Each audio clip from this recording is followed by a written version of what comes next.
তাওবা আল্লাহর কাছে অত্যন্ত গুরুত্বপূর্ণ একটা ইবাদত। আমরা যেরকম নামাজ পড়ি, রোজা রাখি, দান সাদাকা করি, এটা যেরকম ইবাদত, ঠিক একই ভাবে করে এর চাইতে গুরুত্বপূর্ণ ইবাদত হচ্ছে আল্লাহর কাছে নিজের অপরাধকে স্বীকার করা। আমাদের পাপ কাজ হবে, আমাদের অপরাধ হবে, আর এই অপরাধ হওয়াটা স্বাভাবিক। কারণ রাসূল সাল্লাল্লাহু আলাইহি ওয়াসাল্লাম বলেছেন, লাউলাম তুযিবু লাযাহাবাল্লাহু বিকুম ওয়া জাআ বিকওমিন ইযলিমুন ফায়াস্তাগফিরুনাল্লাহ তাআলা ফায়াগফিরু লাহুম, যে তোমরা যদি পাপ কাজ না করতে তাহলে আল্লাহ তাআলা তোমাদেরকে মিটিয়ে দিতেন, তোমাদেরকে দুনিয়া থেকে সরিয়ে দিতেন।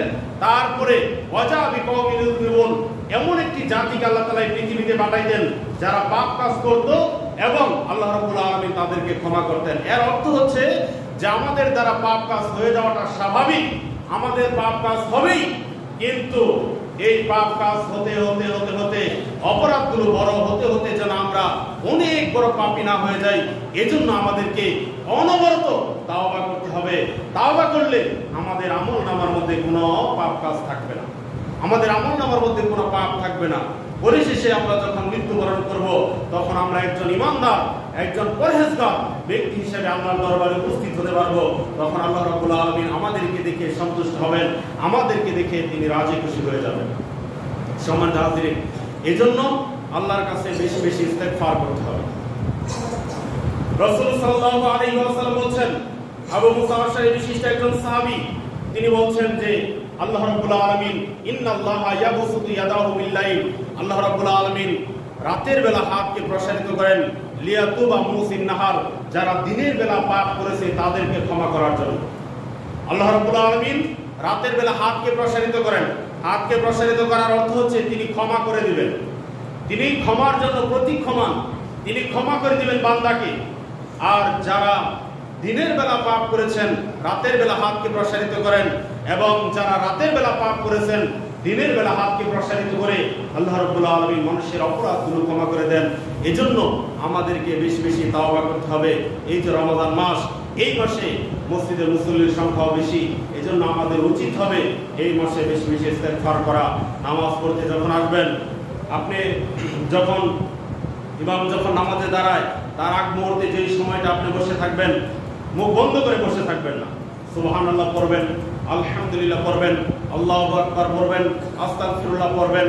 কারণ রাসূল সাল্লাল্লাহু আলাইহি ওয়াসাল্লাম বলেন, আলহামদুলিল্লাহি তামলাউল মিজান, আলহামদুলিল্লাহি ওয়া সুবহানাল্লাহি তামলাআন আও তামলাউ মা বাইনাস সামাওয়াতি ওয়াল আরদ, যে ব্যক্তি পড়ে সুবহানাল্লাহ আলহামদুলিল্লাহ, ওই ব্যক্তির জন্য আল্লাহ রাব্বুল আলামিন আসমান জমিনের মাঝখানে যত ফাঁকা জায়গা আছে ততটুকু জায়গা আল্লাহ তাআলা নেকি দিয়ে ভরে দেন। সকলে বলে সুবহানাল্লাহ। এজন্য সুবহানাল্লাহ বলবো। এই যে এখন বললাম সুবহানাল্লাহ বলেন, কয়জনে বলছে? কি পরিমাণ অলসতা, কি পরিমাণ অলসতা, নাকি দিন সম্পর্কে গাফেল, এটা আমি জানি। আপনাকে আমি বলতে বললাম সুবহানাল্লাহ, কিন্তু আপনি বলেছেন কিনা জানি না। মনে মনে বললে সমস্যা নাই, কিন্তু যদি একবারই না বলেন তাহলে কি ধরে নেব? আপনাকে গাফেল ধরে নেব আমি? এজন্য সুবহানাল্লাহ পড়া, আলহামদুলিল্লাহ পড়া, এটা অত্যন্ত গুরুত্বপূর্ণ আমল। কারণ কিয়ামতের দিন এক কথা বলতে গেলে আরেক কথা আসে। কিয়ামতের দিন যারা জান্নাতে প্রবেশ করবে, জান্নাতে গিয়েও ওই সমস্ত জান্নাতীরা, ঈমানদাররা আফসোস করতে থাকবে। তারা বলতে থাকবে যে আমি যদি আরেকবার সুবহানাল্লাহ পড়তাম তাহলে আমার জন্য জান্নাতে আরেকটি খেজুর গাছ থাকতো, আমি জান্নাতের আরেকটা খেজুর গাছের মালিক হতাম। কারণ রাসূল বলেছেন, রাসূলুল্লাহ সাল্লাল্লাহু আলাইহি ওয়াসাল্লাম বলেছেন, মান ক্বালা সুবহানাল্লাহ, যে ব্যক্তি সুবহানাল্লাহ বলে, ওয়ারিসাত লাহু নাখলাতুন ফিল জান্নাহ, তার জন্য জান্নাতে একটি খেজুর গাছ রোপণ করা হয়। সুবহানাল্লাহ বলবেন না? ঘুমায় গেছেন আপনারা? ঘুমায় গেছেন? রমাদান মাস এত ঘুমা শান্ত কথা না। সুবহানাল্লাহ বলেন সকলে। এই যে একবার সুবহানাল্লাহ বললেন, আমাদের সকলের নামে জান্নাতে খেজুর গাছ রোপণ হয়ে গেছে। রাসূলের এই হাদিস অনুযায়ী খেজুর গাছ রোপণ হয়েছে। এই জন্য জান্নাতীরা জান্নাতে গিয়ে পর্যন্ত আফসোস করবে। জান্নাতীরা জান্নাতে গিয়ে আফসোস করবে আর বলবে যে আমি দুনিয়াতে যদি আরেকবার বেশি সুবহানাল্লাহ বলতাম। নামাজ রোজার জন্য, নফল নামাজের জন্য তা আফসোস করবেই। সুবহানাল্লাহ যে বলে নাই এই জন্য আফসোস করবে। এই জন্য আমাদের সর্বদাই উচিত সুবহানাল্লাহ বলা, আলহামদুলিল্লাহ বলা। এইগুলো বললে জিহ্বাকে যদি আমরা এইগুলোর মাধ্যমে ভিজিয়ে রাখি তাহলে আল্লাহ রাব্বুল আলামিন আমাদের উপর সন্তুষ্ট থাকবেন, আল্লাহ তাআলা আমাদের ঈমানের মধ্যে নূর সৃষ্টি করে দেবেন। কিন্তু আমরা এই আমলগুলো করি না, বেহুদা কথা বলে সময় নষ্ট করি। সুবহানাল্লাহ বলতে কি কষ্ট হয়, আলহামদুলিল্লাহ বলতে কি কষ্ট হয়, এগুলো তো কোনো কষ্ট হওয়ার কথা না। অনেক বড় বড় দোয়া আছে, এগুলো পড়তে অনেক কষ্ট হয়, কিন্তু সুবহানাল্লাহ, আলহামদুলিল্লাহ, আল্লাহু আকবার এগুলো বলতে কষ্ট হওয়ার কথা না। এই জন্য আল্লাহর কাছে বেশি বেশি ইস্তিগফার করতে হবে, তাসবিহ তাহলিল জিকির আজকার বেশি বেশি করতে হবে। সম্মানিত হাজিরিন, বলছিলাম তাহলে আল্লাহ রাব্বুল আলামিন আমাদেরকে এই পৃথিবীতে পাঠিয়েছেন, আমাদের দ্বারা আমাদের মাধ্যমে অপরাধ হবেই, কিন্তু আমাদের কাজ হচ্ছে সেই অপরাধকে বাড়তে না দিয়ে সাথে সাথে ক্ষমা প্রার্থনা করা।